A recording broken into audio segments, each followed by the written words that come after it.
Hello everybody, welcome to Mamta Vedic classes. Today we will learn about direct and indirect speech when our reported speech is in imperative sentences. Okay, so let's start our video.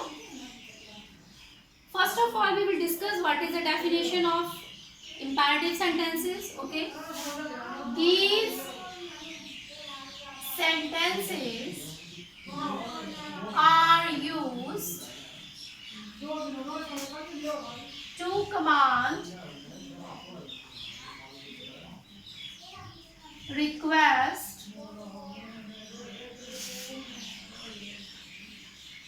suggest, etc.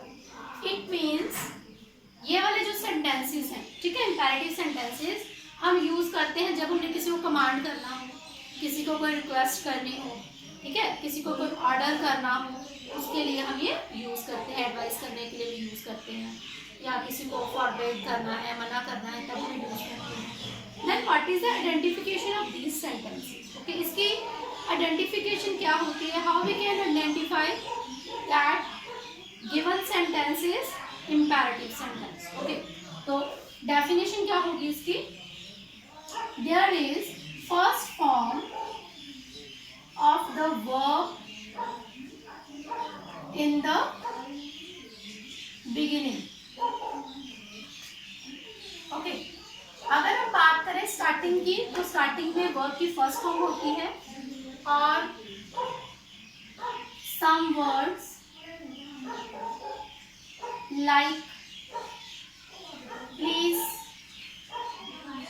don't, let us, ठीक है, या तो don't वाले sentences आ जाएंगे, please वाले आ जाएंगे, let us वाले आ जाएंगे. देन सेकंड क्या होता है? There is no subject. Okay, in these sentences. तो अगर हम imperative sentences की बात करें तो इसमें हमें सब्जेक्ट गिवन नहीं होता है. इसमें हमारा जो सब्जेक्ट है, ठीक है, वो अंडरस्टूड होता है यू. ओके, क्योंकि हम जब भी कमांड करते हैं, रिक्वेस्ट करते हैं, ऑर्डर करते हैं, सामने वाले को डायरेक्ट बात करते हैं, है ना, तो यहाँ पे अंडरस्टूड होता है you. There is full stop at the end of sentence. अगर हम बात करें इंपैरेटिव सेंटेंसेस की, तो इसके लास्ट में फुल स्टॉप होता है. अब हमने अजर्टिव को डिस्कस किया था. अजर्टिव में सब्जेक्ट होता है, इसमें सब्जेक्ट नहीं होता है. इसमें क्या होता है? वर्ब की फर्स्ट फॉर्म होगी स्टार्टिंग में, डोंट लगा होगा, प्लीज लगा होगा, लेट अस लगा होगा, ठीक है, और लास्ट में फुल स्टॉप लगा होगा. ओके, तो ये था हमारी आइडेंटिफिकेशन एंड डेफिनेशन. अब अकॉर्डिंग टू डेफिनेशन, डेफिनेशन में हमने क्या पढ़ा के कमांड करते हैं, रिक्वेस्ट करते हैं, सजेस्ट करते हैं, तो हम सेड टू को चेंज करेंगे, ठीक है. अब सेड को हम किस में चेंज करेंगे? ऑर्डर्ड में. अगर हमने किसी को ऑर्डर किया है, अगर रिक्वेस्ट की है तो रिक्वेस्टेड, कमांड किया है तो कमांडेड, ओके, मना किया है तो फॉरबेड, एडवाइस किया है तो एडवाइस, अगर सजेस्ट किया है तो suggested. In this way, according to definition of the sentence, we have to change said to. Okay. अब पता चल गया होगा कि हम सेड टू को ऑर्डर, कमांड, रिक्वेस्ट वगैरह में यूज करते हैं. Okay, then we will talk about inverted commas. इस वाले सेंटेंसेस में हम इन्वर्टेड कॉमास की जगह पर कंजक्शन लगाते हैं टू. कौन सी कंजक्शन लगाते हैं? To. But in some cases, okay, but कुछ ऐसे केसेस हैं जिसमें हम कुछ चेंजेस करते हैं, ठीक है. अब हम बात करते हैं तीन तरह के जो केसेस हैं. केस नंबर 1 में क्या होता है? लेटर्स टाइप जो सेंटेंसेस होते हैं, ठीक है, लेटर्स वाले जो सेंटेंसेस होते हैं तो अगर इस तरह के सेंटेंस आ जाए, ठीक है, डायरेक्ट स्पीच में, तो हमने क्या करना है, लेटर्स को कट कर देना है। उसकी जगह पर हमने वी शुड लिखना है या फिर दे शुड लिखना है। ये डिपेंड करता है कि हमारा सब्जेक्ट क्या है, किसने किसको बोला। अगर उसमें मैं इंक्लूड हूँ, ओके, जैसे ही सेड टू मी, तो हम लिखेंगे वी शुड। अगर उसने उसको बोला या तुमने उसको बोला जिसमें मैं इंक्लूड नहीं हूँ, तो हम लिखेंगे दे शुड, ओके। और इसमें इन्वर्टेड कॉमा की जगह, ठीक है, इन्वर्टेड कॉमा की जगह हम दैट कंजक्शन का यूज करते हैं सिर्फ लेटर्स वाले में, सिर्फ लेटर्स वाले में, बाकी किसी में नहीं, सिर्फ लेटर्स वाले में हम दैट का यूज करते हैं और लेटर्स को काट के वी शुड या दे शुड में कन्वर्ट करते हैं। अब लेट प्लस ऑब्जेक्ट वाले भी होते हैं हमारे। लेट वाले ना दो तरह के होते हैं, एक लेटर्स वाले और एक लेट प्लस ऑब्जेक्ट वाले। इसमें लेट प्लस ऑब्जेक्ट में for example let him, let her, let me, ठीक है, इस तरह के आ जाएगा। या लेट फिर किसी का नेम आ जाएगा, है ना, लेट फिर किसी का नेम आ जाएगा। तो ये होते हैं हमारे लेट प्लस ऑब्जेक्ट वाले। इस टाइप के सेंटेंसेस में हमने दैट कंजक्शन का यूज ही करना है। इसमें हमने सॉरी टू कंजक्शन का यूज करना है, दैट यूज नहीं करेंगे। अब डोंट वाले सेंटेंसेस में हम डोंट को कट कर देते हैं, डोंट को कट कर देते हैं और उसको कन्वर्ट करते हैं नॉट टू। ओके, डोंट को कट करके हम कन्वर्ट कर देते हैं उसको नॉट टू। ओके, तो ये थे rules regarding when reported speech is in imperative sentences. हमें डेफिनेशन पता होनी चाहिए, हमें इसकी आइडेंटिफिकेशन पता होनी चाहिए, उसी के अकॉर्डिंग हम सेट टू को चेंज कर सकते हैं। देन हमें ये पता होना चाहिए इन्वर्टेड कॉमास को रिमूव करके हमने कंजक्शन कौन सी लगानी है। और फिर ये मैंने तीन तरह के आपको सेंटेंसेस बताए। एक तो डोंट वाले, डोंट में हम कट करके नॉट टू लिखेंगे। लेट प्लस ऑब्जेक्ट वाले में सेम चलेगा, ठीक है, उसमें हम टू कंजक्शन लगाएंगे, इसमें तो टू लगाएंगे। और लेटर्स वाले में हम लेटर्स को कट करके वी शुड या दे शुड लिखते हैं। ये डिपेंड करता है कि किसने किसको बोला, ओके। और इसमें कंजक्शन लगती है दैट, सिर्फ इसमें दैट कंजक्शन लगती है, इसको मैंने अलग से लिख दिया है, बाकी सब में टू कंजक्शन लगेगी। देन इसके बाद फिर हम इससे रिलेटेड कुछ एग्जांपल सॉल्व करेंगे, ओके।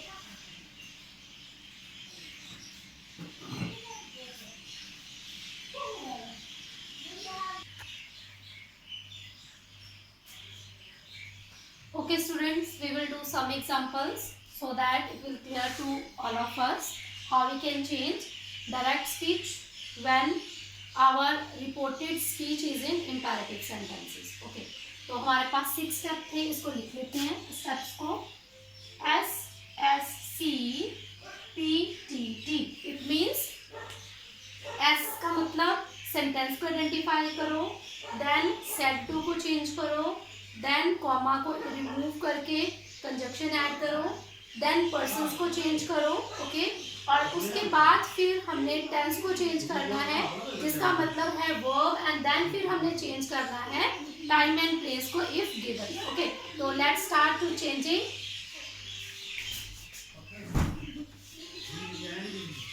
ओके,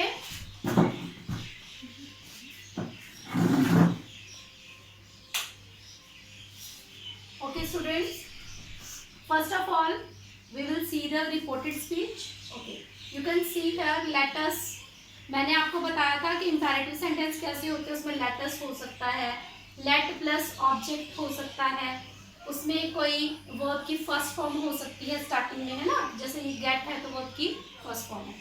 अब प्लीज वाले सेंटेंसेस हो सकते हैं, यहाँ पर देखो वर्ब की फर्स्ट फॉर्म है ना, टेक, लेटस, ये फिर लेटस वाले आ गए, फिर डोंट वाले आ गए। तो इस तरह से हम इसको आइडेंटिफाई करेंगे, ओके। देन आइडेंटिफाई करने के बाद फिर हम इसको चेंज करना स्टार्ट करेंगे। अब ध्यान से पढ़ेंगे, let's play in the playground. अब लेटस वाले सेंटेंसेस में हम या तो एडवाइस करते हैं या सुजेस्ट करते हैं, आओ ये काम करें, लेटस प्ले, चलो खेलें, चलो पढ़ें, चलो सो जाएं, चलो पार्टी में चले, तो इसमें हम एडवाइस या सुजेस्ट करते हैं, okay. So we will change said to into advise or suggest. He advised me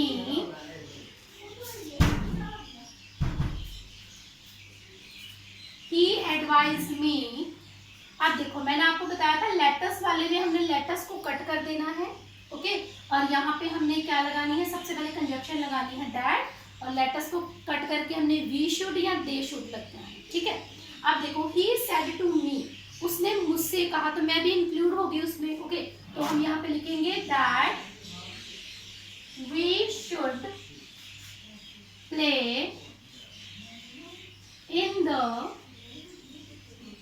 play ground, okay. Next example देखेंगे, mother said to me let the baby sleep. अब ये कौन सा आ गया, लेट प्लस ऑब्जेक्ट वाला, ठीक है। अब ये डिपेंड करता है कि बड़े ने छोटे को बोला है ये सेंटेंस या छोटे ने बड़े को। अगर माँ ने बच्चे को बोला है तो वो ऑब्वियसली ऑर्डर करेगी, है ना। और अगर बच्चा माँ को कुछ बोलेगा या छोटा कोई किसी बड़े को बोलेगा तो वो क्या करेगा, रिक्वेस्ट करेगा। आप देखिए एक तो स्टेटस वाइज कोई छोटा बड़ा है, जैसे ऑफिस में एक क्या है, प्रिंसिपल है, टीचर है, या फिर कोई मैनेजर है या क्लर्क है, तो उसकी पोजीशन में फ़र्क है ना। तो छोटा बड़े को जब बोलेगा तो रिक्वेस्ट करेगा, बड़ा छोटे को बोल रहा है तो वो ऑर्डर कर रहा है। उसी तरह से रिश्ते में भी, रिलेशन में भी, जैसे हमारे कोई एल्डर्स हैं हमें कुछ बोलेंगे तो वो ऑर्डर करेंगे, ओके। और जब छोटे बड़ों को बोलेंगे तो रिक्वेस्ट करेंगे। अब यहाँ पे मदर ने बोला है, mother said to me let the baby sleep. अब माँ मुझे यहाँ पे ऑर्डर करेगी, okay. My mother ordered me. अब यहाँ पे हम क्या लिखेंगे, टू लिखेंगे, okay. To let the baby sleep, बाकी सेम आएगा। देखो माँ ऑर्डर करेगी तो माँ का कहना नहीं बच्चा मानेगा तो फिर थप्पड़ लगेंगे दो चार, है ना। तो इससे वो क्या कर रही है, ऑर्डर कर रही है कि ये बात मत कर, okay. Next, teacher said to me get out from here. अब टीचर ने बच्चे को बोला गेट आउट फ्रॉम हियर, उसने क्या किया, ऑर्डर किया, है ना। हाँ, तो क्या आएगा फिर, टीचर ऑर्डर्ड मी टू, क्या बोला, गेट आउट फ्रॉम। अब हियर को हम चेंज कर देंगे देयर में, okay. Very simple, teacher ordered मी, देखो टीचर ऑर्डर ही करेगा बच्चे को, है ना, रिक्वेस्ट नहीं करेगा। Teacher ordered me to get out from, here को चेंज कर दिया हमने देयर में। Next we will move to next example, she said to me please give me your book, या प्लीज हेल्प मी। जहाँ पे प्लीज लग गया, है ना, यहाँ पे प्लीज लग गया तो ये तो बिल्कुल क्लियर है कि यहाँ पे रिक्वेस्ट की गई है, तो हम क्या लिखेंगे फिर, शी रिक्वेस्टेड मी, ओके। अब हमने प्लीज को कट कर देना है, she requested me to give. अब देखो यहाँ पे पर्सनल प्रोनाउन आ गया तो नंबरिंग कर लो 1 2, और मी क्या होता है, फर्स्ट पर्सन, तो first person will change into first number, तो वहां पे क्या आ जाएगा, शी। तो शी के लिए क्या लिखेंगे हम, her. She requested me to give her, अब ये आ गया योर, ये आ गया second person, second number will change into second number, okay. अब योर किस में चेंज हो जाएगा, इसमें। She requested me to give her my book. She requested me to give her my book. Okay. Doctor said to the patient, take care your medicine properly. Doctor के पास जाते हैं, डॉक्टर क्या बोलते हैं, अपनी दवाई टाइम पर खाओ भाई, है ना। तो वो हमें क्या कर रहे हैं, एडवाइस कर रहे हैं या फिर सुजेस्ट कर रहे हैं, ओके। तो हम क्या लिखेंगे यहाँ पर, डॉक्टर एडवाइज्ड और suggested the patient to take। अब देखो यहाँ पे पर्सनल प्रोनाउन आ गया तो नंबरिंग कर लो 1 and 2, तो योर क्या है, second person change into second number. अब पेशेंट ही भी हो सकता है और शी भी हो सकता है, यहाँ पे क्लियर तो है नहीं, है ना। तो ही भी हो सकता है, शी भी हो सकता है, तो हम कोई भी लगा लेंगे, ही लगा लो, शी लगा लो। डॉक्टर एडवाइस और suggested the patient to take his or her medicine properly, ओके। डॉक्टर ने एडवाइस किया उसको अपनी दवाई टाइम पर लेने के लिए। Mother said to son let us go to market. अब देखो लेट अस वाले में मैंने बोला ना कि एडवाइस या फिर सुजेस्ट ही आएगा, क्योंकि लेट अस का मतलब आओ, चलो आओ बाजार चले, तो उसमें हमने क्या किया, एडवाइस या सुजेस्ट किया। तो मदर एडवाइस सन दैट। अब लेटस वाले में मैंने क्या बताया था कि हमने दैट लगाना है और लेटस को कट कर देना है। अब देखो मदर ने किसको बोला, बेटे को, मदर ने बेटे को, है ना, तो उसमें मैं तो इंक्लूड हुई नहीं, तो हम क्या लिखेंगे फिर, वी शुड लिखेंगे या दे शुड लिखेंगे। What we will do, they should, they should go to market. Okay, next last example बची है हमारी। ओके, लास्ट एग्जाम्पल है, my friend said to me don't tell a lie. ये don't वाले आगे, डोंट मीन मना किया। एक तो इसमें सुजेस्ट भी आ सकता है, कोई हमें मना करता है तो वो हमें सुजेशन भी दे रहा होता है। समटाइम कोई स्ट्रिक्टली हमें मना करता है, इट मीन्स कि वो हमें मना ही कर रहा है ना, फॉरबिड कर रहा है। तो इसको दोनों तरीकों से करेंगे। ओके, हम लिखेंगे माय फ्रेंड, पहले हम करेंगे एडवाइज्ड वाला, ठीक है, एडवाइज्ड मी। अब डोंट को कट करके हम क्या लिखते हैं, not to tell a lie. Okay, अब इसको दूसरे तरीके से भी कर लेते हैं, फॉरवर्ड वाले, मना किए वाले तरीके से। ओके, माय फ्रेंड फॉरबिड मी।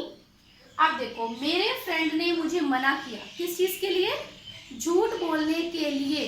अब यहाँ पे नहीं खत्म हो गया है ना, जब मेरे फ्रेंड ने मुझे मना कर दिया तो यहाँ पे नॉट तो आ गया पहले से ही, तो हम दोबारा से नॉट का यूज नहीं करेंगे। My friend forbid me to